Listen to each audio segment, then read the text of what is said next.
welcome to this explainer. Have you ever stopped to consider the invisible forces that are quietly, dictating your daily productivity? Today, we're exploring exactly that. We're breaking down the 6 laws influencing focus, time, and decisions, drawing directly from some really fascinating insights published by Roya. These laws basically govern the way we work, think, and plan. Okay, let's dive right in and uncover these hidden patterns. It's a question we've literally all asked ourselves. Why does a perfectly well-planned day still fall apart?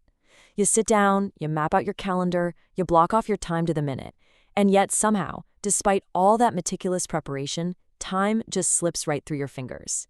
It's an incredibly common frustration. If you've ever felt like your perfect schedule is just crumbling before lunch, trust me, you are definitely not alone.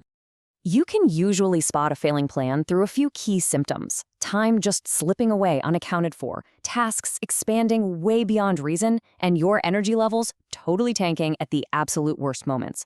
But hey, here is the good news. These aren't personal quirks. It's not a sign that you're just bad at managing your life. They are actually highly predictable patterns of human behavior, and they're governed by 6 hidden cognitive laws. Let's start with Section 1, Navigating Choices and Bias. A lot of times, it actually isn't the work itself that exhausts us, but the hidden burden of decision-making. That brings us to our first principle, Falklands Law. It states simply, if you don't need to make a decision, don't make one.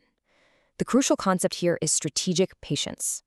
As humans, we kind of feel compelled to resolve tension immediately, right?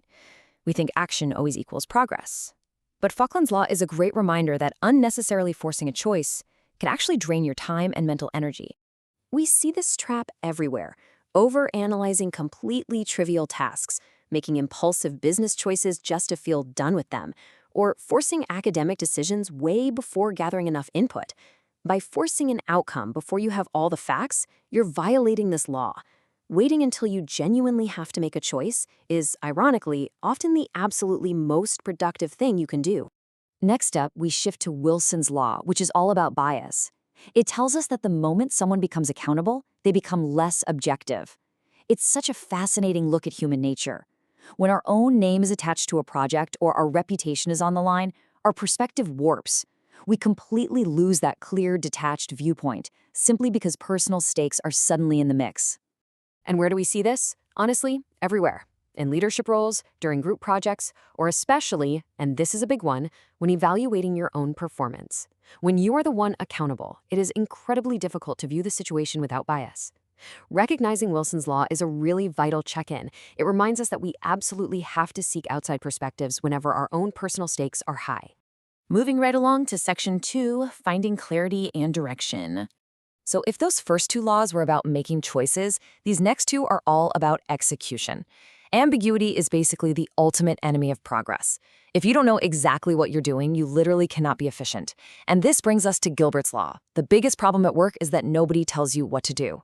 Now, obviously, that doesn't mean we all just want to be micromanaged. What it actually means is that a lack of clear direction is the absolute root of inefficiency. When expectations are vague, we spend way more time figuring out what to do rather than actually doing it. This is highly relevant today. It shows up constantly in remote or hybrid teams, independent study settings, and self-led career development.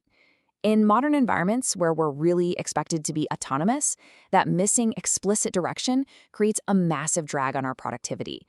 Without a compass, we just kind of wander. Thankfully, we have the absolute perfect antidote to Gilberts Law, and that is Kidlins Law. It says, if you can write the problem clearly, you're halfway to solving it. This is so profound in its simplicity. By taking an ambiguous, messy challenge and forcing it into structured, written words, you immediately cut right through the mental fog. Let's break down this brilliantly simple method. Step 1, write the problem clearly. Step 2, you are halfway to solving it. It really is that direct. The physical act of writing forces structure onto ambiguity. It takes all that abstract anxiety just swirling around in your head and puts it onto paper, where it becomes a tangible puzzle you can actually start to solve. What's really interesting is just how practical this is for your day-to-day life. You can apply this immediately in brainstorming sessions, planning and strategy, or your study and research workflows. Seriously, next time you feel stuck or overwhelmed, just grab a pen. Clearly articulating what is blocking you is quite literally the spark of progress. Okay, let's jump to Section 3, Pressure and Time Illusions. We really need to deconstruct some of the biggest myths we tell ourselves about stress, tight deadlines, and our ability to estimate how long tasks actually take. First up is the Yerkes Dodson Law. It reveals that performance improves with pressure, but only up to a point. We have this huge tendency in our hustle culture to believe that more pressure automatically equals better results. But this law definitively busts that myth, showing us that human performance has a very real ceiling when it comes to stress. Notice how this performance curve behaves. Over on the left, with low pressure, you get low performance. You're basically bored or unmotivated.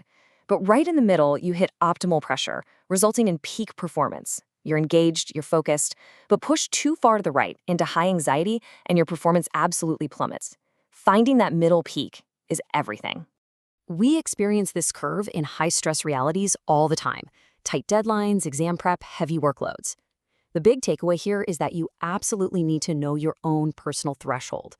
Pushing yourself past the peak and into the anxiety zone isn't working harder. It is actually working against your own cognitive biology. And that leads us to our final law, Hofstadters Law. This is a rule about how we consistently underestimate the time required for complex tasks, all thanks to our inherent time optimism. Our brains just naturally assume the best-case scenario. We imagine the workflow without a single interruption, glitch, or learning curve. I absolutely love this quote because it perfectly captures the paradox of this law. Things always take longer than you expect, even when you expect them to take longer. It's highly self-referential, sure, but it is deeply true. Even when we try to outsmart our own optimism by padding our schedule with a buffer, the task still somehow manages to outgrow the time we've allotted. So where does Hofstadters Law show up? Everywhere, from massive project planning and intense academic workloads down to, really, home renovations. If you've ever painted a room thinking, oh, it'll just take an hour, you know exactly what this means. It proves the absolute necessity of building robust buffer time into every single schedule. Moving into our final section, Section 4, Taking Back Your Control. We've explored the invisible forces shaping our choices, our direction, our pressure levels, and our perception of time. But knowledge alone isn't quite enough. It's really about how we use this awareness to reclaim our habits. By actively applying these 6 laws, the tangible benefits are massive. You can drastically reduce your stress levels because you aren't fighting your own biology anymore. You can increase your performance by finding that optimal pressure point, and you can build better, more forgiving systems in both your professional and personal life. You basically start working with human nature rather than against it.